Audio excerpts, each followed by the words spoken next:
this time. I know it's not in the program, but Grandma has a great-granddaughter, Augusta Gruitt, who would like to come up and sing a song for Grandma, if that's okay.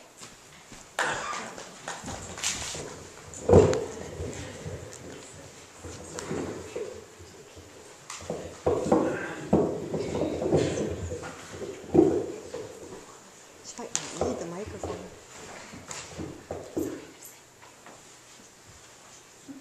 She's going to sing This Little Light of Mine. This little light of mine, I will let it shine. This little light of mine, I'm gonna let it shine.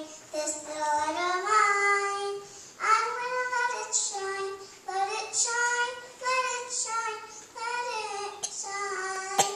Hide it under a bushel, no, I'm gonna let it shine. Hide it under a bushel, no, I'm gonna let it shine. Hide it under a bushel, no, I'm gonna let it shine. Let it shine, let it shine, let it shine. This little light of mine, I'm gonna let it shine. This little light of mine, I'm gonna let it shine. This little light of mine, I'm gonna let it shine. Let it shine, let it shine, let it shine.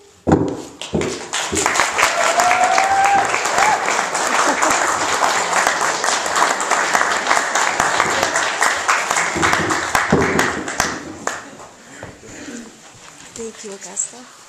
Thank you. I want to sing that song.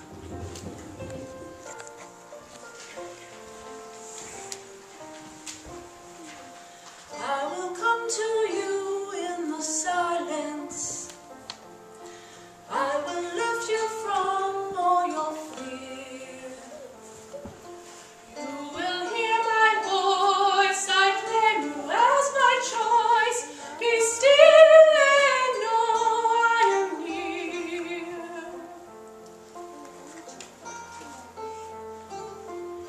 I am hope for all who are hopeless. I am eyes for all who long to see.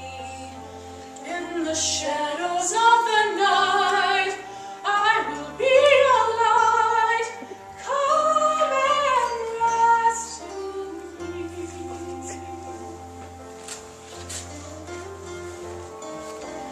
Do not be afraid, I am with you.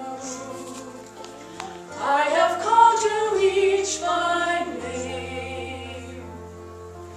Come and follow me. I will bring you home. I love you and you are mine.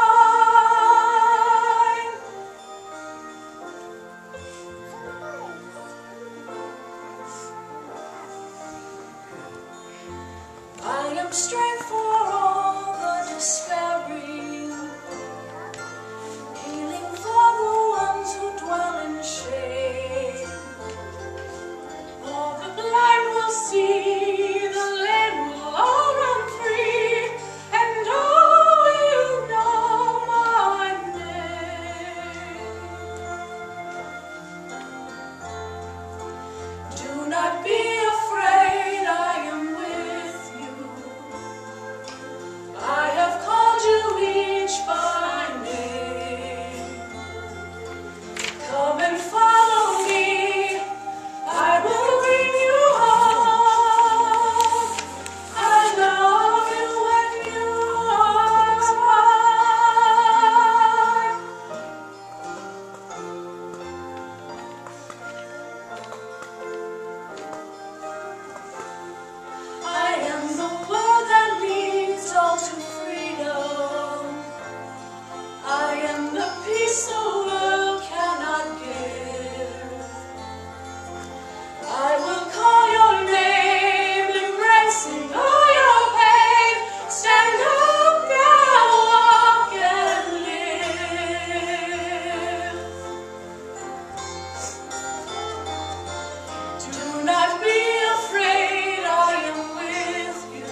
Kara, Sonia, and Kyle, we each decided on specific qualities about Grandma that we admired.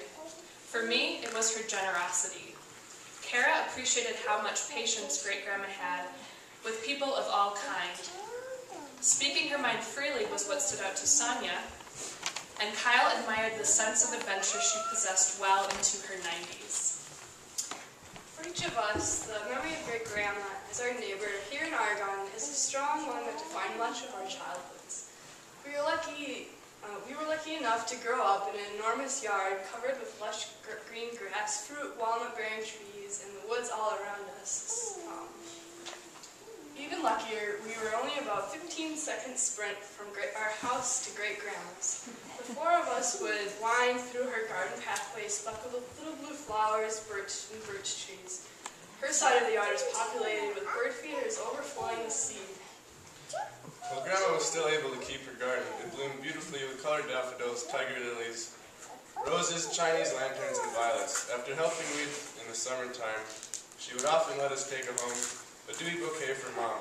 In the backyard, behind Great-Grandma's old concrete garage, they had wild strawberries, asparagus, and rhubarb. In the splendor of the yard sat a small red cottage where Great-Grandma and Grandpa Marshall lived. Running over there was a daily occurrence for us, sometimes to borrow sugar or eggs, or to share a good grade on a report card. Kyle, Sonia, Kara, and I would scamper up the 3 steps onto the enclosed porch and see Great-Grandma knitting a baby blanket or sweater behind the sliding glass door. Most often, we would come over to play. She always was up for a game of Chinese checkers or kings in the corner.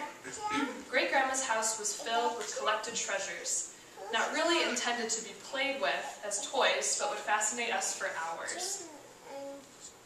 We would often find her in the kitchen with an apron around her waist, baking, as grandmas do best. Her glass candy dish and cookie jar, I remember having to stand on my toes to reach, were always filled with goodies.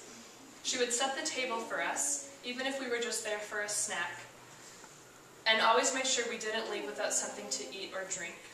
We remembered eating bread and butter, munching on stale marshmallows, and indulging in pies made with apples from the yard that she cut into paper-thin slices.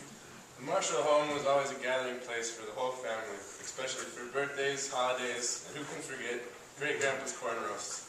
The cottage has always had an atmosphere of warmth and comfort, with Great-Grandma never failing to act as the old-fashioned hostess she was. By the time we'd be ready to head back home to our side of the yard, it would be dark outside. Though the distance was short, Great-Grandma would let us take her bulky flashlight and run back home, if we promised to remember to bring it back the next day.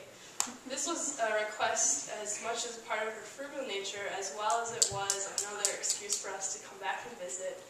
The 4 of us would cross the dark yard, usually frightened of the dark, but whenever we would turn around to make sure there were no creatures behind us, we would see the soft glowing light radiating from Great-Grandma's house. Thank you. Thank you.